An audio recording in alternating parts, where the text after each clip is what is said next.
No vídeo de hoje, nós vamos estabelecer uma relação entre campos conservativos e campos irrotacionais. Começamos lembrando o que é um campo conservativo e o que é um campo irrotacional. Então, seja F um campo com as componentes F pequeno i, G, J e H, K. O campo é conservativo se existe um potencial tal que o gradiente do potencial é o campo F. O campo é irrotacional se o rotacional é zero.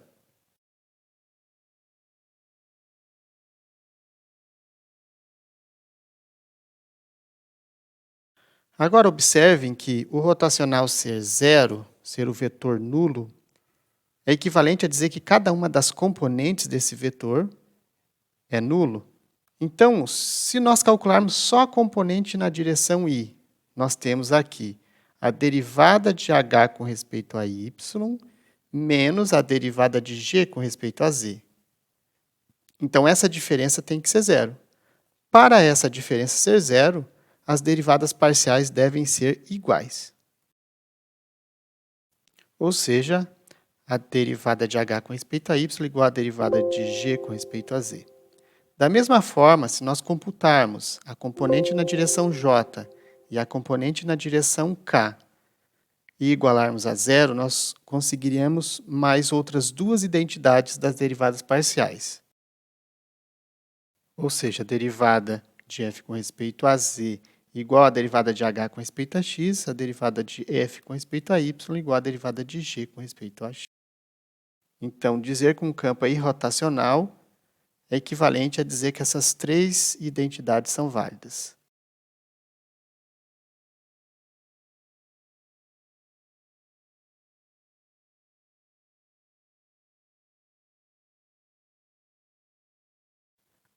Teorema. F é conservativo se e somente se F é irrotacional. F é conservativo é equivalente a dizer que existe o potencial, tal que o gradiente do potencial é F, e F é irrotacional é equivalente a dizer que o rotacional é zero, como foi discutido antes. Demonstração. A demonstração ela é feita em duas partes.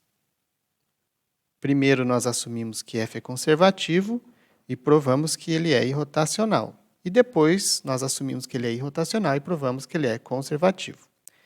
Então, primeiro, vamos fazer a parte que a gente chama de ida. A gente vai supor que F é conservativo. Então, se F é igual ao gradiente de φ, então o rotacional de F é o rotacional do gradiente de φ. O rotacional do gradiente de φ, você pode calcular ele diretamente, fazendo aquela regrinha do determinante, né, colocando as derivadas parciais na linha do meio e as derivadas do potencial na última linha. Quando você termina de calcular esse rotacional, cada uma das componentes dá de fato zero. Então, a ida é uma conta que você pode fazer diretamente depois. A parte mais complicada é a volta, é mostrar que se F é irrotacional, então F é conservativo. Então, nós vamos supor aqui, por hipótese, que o rotacional é zero.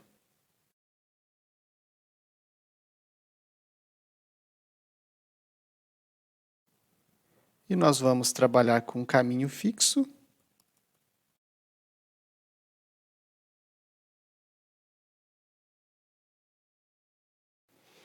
Então, nós vamos imaginar o caminho que liga x0, z0, x0, y0, z0, um ponto do plano, a um outro ponto do plano, x, y, z.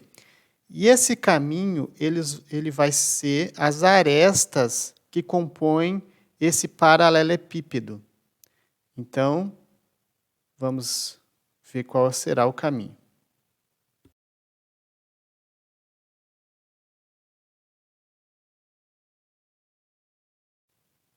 Então, o caminho vai ser a união desses três segmentos C1, C2 e C3.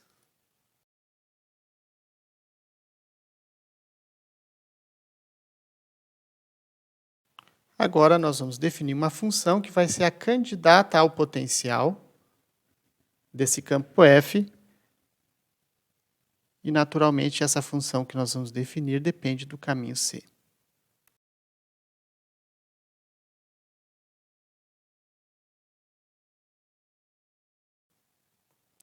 Nosso objetivo agora é mostrar que essa função φ ela é de fato o potencial da f.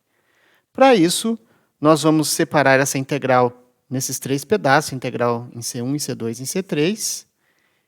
E para aplicar a definição de integral de linha, nós precisamos parametrizar cada um desses três segmentos C1, C2 e C3. Então, vamos lá, parametrizando C1.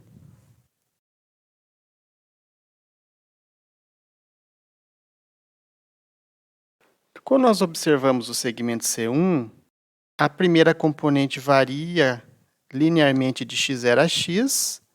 A segunda e a terceira componente elas são constantes igual a y0. Então, a nossa parametrização ela leva isso em conta. Y0 e z0 são fixos e t varia de x0 a x, um segmento de reta.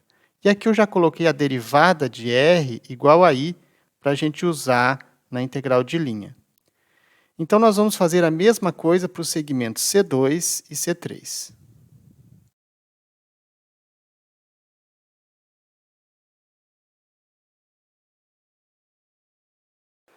Agora, nós vamos integrar. Nós observamos que, fazendo a integral de f sobre C1, como r' é igual a i, você acaba filtrando apenas a componente f do campo. A segunda componente, a mesma coisa, vai ser de y0 a y, só que filtra a componente g, que é a segunda. Analogamente, a última componente filtra h. Agora vamos calcular as derivadas e mostrar que as derivadas recaem nas componentes do campo f. Então vamos começar pela derivada mais fácil, que é a derivada com respeito a z. Por quê? Essa função φ ela só tem dependência de z lá no último termo. Os outros dois têm derivada zero, porque não dependem de z. Então, a derivada parcial de φ com respeito a z, quando você deriva lá na última integral, você usa uma das versões do teorema fundamental do cálculo, que é aquela versão que é a derivada da integral, e veja que só tem dependência de z no limite superior. Então, o resultado dessa integral é h de x, y, z.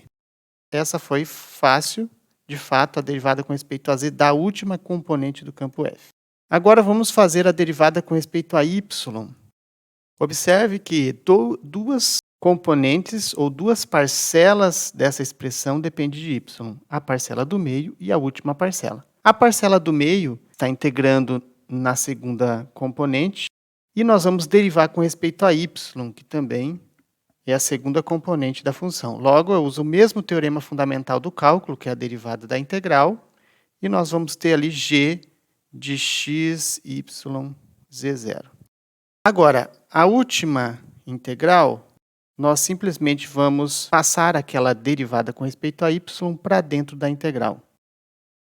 Observem aqui que na última parcela da expressão φ, nós não podemos usar o teorema fundamental do cálculo diretamente. Por quê? Porque a derivada é com respeito a y, que é a segunda componente, e a integral dt é com respeito à terceira componente. Então, essas duas variáveis são independentes, isso não se aplica no teorema fundamental do cálculo. Porém, se nós lembrarmos que a hipótese ainda não foi usada, ou seja, a gente sabe que o rotacional é zero, então vale a pena voltar para a gente observar o que pode ser usado do rotacional zero. Então, aqui em cima, o rotacional zero significa que dHdy igual a dg dz, por exemplo, né? Vamos ver qual é a derivada que nós temos lá embaixo. Lá embaixo nós temos dHdy. E, de fato, dHdy é dg dz, que é a primeira componente ali, a primeira parte do rotacional zero. Então, vamos usar isso. Trocamos o dH/dy por dG/dz. E agora, nós estamos numa situação que é a seguinte, é a integral na componente t, que é a terceira componente, e a derivada é com respeito a z, que também é a terceira componente de g. Logo, nós estamos de novo numa situação de integral da derivada, e, nesse caso, nós podemos usar o teorema fundamental do cálculo. Mas, diferente da versão que nós usamos acima, aqui nós vamos usar aquela versão do teorema fundamental do cálculo, que é a integral da derivada. E a integral da derivada é a função aplicada no limite de cima menos a função aplicada no limite de baixo. Então, nós temos g de xy menos g de xy z0. Olhe, g de xy z0 nós tínhamos antes. Então, agora temos um positivo e um negativo, eles se anulam. E nós concluímos que a derivada parcial de φ com respeito a y é g de xyz. E aqui nós concluímos que, de fato, a segunda derivada do potencial dá a segunda componente do campo. Lembrando que o campo tem componentes F, G e H. Bem, agora falta demonstrar que a derivada com respeito a x de φ é F. Bom, e essa daqui é a conta mais longa que tem nessa demonstração, porque as três parcelas do potencial dependem de x. Então, nós teremos que aplicar recorrentemente o teorema fundamental do cálculo na versão derivada da integral, e depois nós temos que passar duas derivadas para dentro das outras duas integrais, e ainda usar as duas partes do rotacional zero lá em cima, que não foi usado ainda, para depois anular vários termos e sobrar só o que a gente quer, que é f de x, y, z.